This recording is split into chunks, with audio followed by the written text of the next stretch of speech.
Phil, we'll talk about the details of the day's play in a few moments' time, but we've all been waiting for 4-day cricket, and I know why now, because this is a game that's ebbed and flowed. It's been a terrific 2 days. Yeah, it has been. We had a very good day today. You know, we put 3 good sessions together. Obviously, a bit of a shame to lose quick wickets at the end, but no, we're very much in the driving seat at the minute. Let's talk about yourself, because you've made more runs than anybody else in this match. So just tell us a little bit about the wicket, Phil, because everybody else seems to have struggled. Yeah, the surface has actually been pretty good. You know, I'd say it's a little bit on the slow side, but I don't think that's such a bad thing. You know, when you bowl straight, it's hard for guys to score. You've got to really wait for that width and capitalise on it. But no, I think it's been a very good cricket wicket, and I think it's starting to turn a bit more now. And there's some nice rough out there, so I'm looking forward to watching Jack Carson and Delray do their thing tomorrow. Yeah, we'll talk about that in a minute. It was a small lead for Sussex, 23, but in a low-scoring game, that's important. And you seem to go out the blocks very quickly at the start of that second innings. Yeah, we came back this morning 77 for 4, and we said, you know, we've got to just hit the top of off, you know, do all the things we normally do, and good things can happen, and they did. You know, the bowlers were a top draw again. I think Mitch Claydon's a great addition to the attack, not just for how good his bowling is, but you know, for everything he brings to the side. So you know, I think we're in the driving seat at the minute. I think if you would have asked me at the start of today, would I have taken this day, I would have bitten your arm off for it. Yeah, you were quite aggressive at the start of that innings, of the second innings. Was that the plan, Phil? Yeah, I like to sort of put bowlers under pressure. That was the plan. You know, if you let a bowler settle on a wicket like this, you know, and let them find their length, then it can get quite tricky as a batter. You know, your scoring opportunities are much more limited. So you know, I like to put the bowlers under pressure, and I think you sort of get more bad balls if you do that. And you seem to rein yourself in a little bit when Tom and Harry were out. Was that the plan with you and Ben? 'Cause it was a nice little partnership with you two going in. Yeah, it was a nice partnership. It sort of happens naturally. You know, when there's a fall of a wicket, you sort of just do that sort of mini rebuild, and then get going again. We did get going. It was a shame. It was a shame Brownie's dismissal. You know, it was the first ball that sort of went up out of the rough. But yeah, I think that's just sort of how the game sort of ebbed and flowed.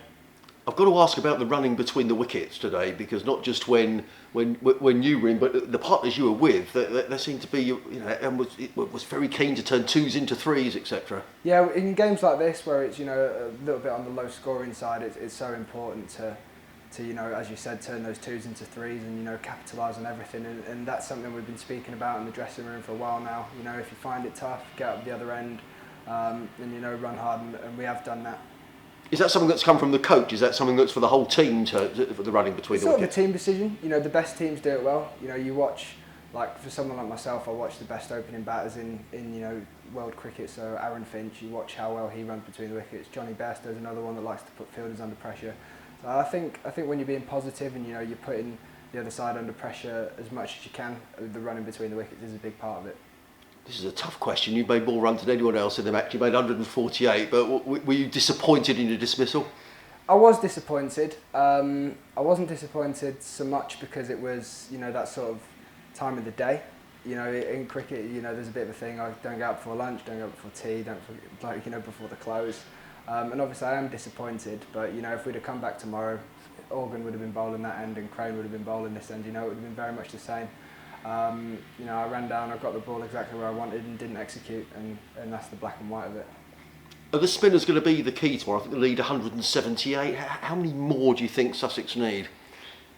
How many do we need, or how many do we want? Well, we want 70 or 80 more, I'd say, and we're very capable of that. You know, we've got some good batters coming in. Gart's looked top draw in the first innings, so you know, I think if we get 70 or 80 more, we'll be right there. And you mentioned about Jack Carson. You had a chance to watch him at close quarters. We don't know a lot about him. What have you made of him? He's a great character. He loves to compete. You know, he's a top draw lad just to have around. He looked very good. I was stood at slip, and you know, I felt in the game a lot of the time. There's a nice bit of rough on the wicket, nice and straight, where Keith Barker's been running through. So you know, Jack will exploit that. Just other quick question. I'd like to ask you about your England experience. You've been down at the bubble at the at GS. What's that like, Phil? Yeah, it was good. It was good to be in that environment, and you know, sort of, it's not an environment I've been in a lot before, so it was nice to sort of establish myself down there and have this conversation with batting coaches and build relationships. and I really enjoyed my time. Yeah.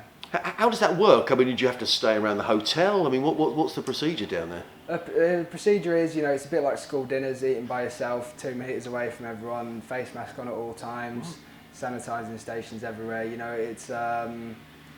It's pretty full on, but obviously you understand exactly why it needs to be like that. And in terms of your own performance, you played in the friendly game against Ireland. You made 100. Just tell us a little bit about that experience. Yeah, I made 100.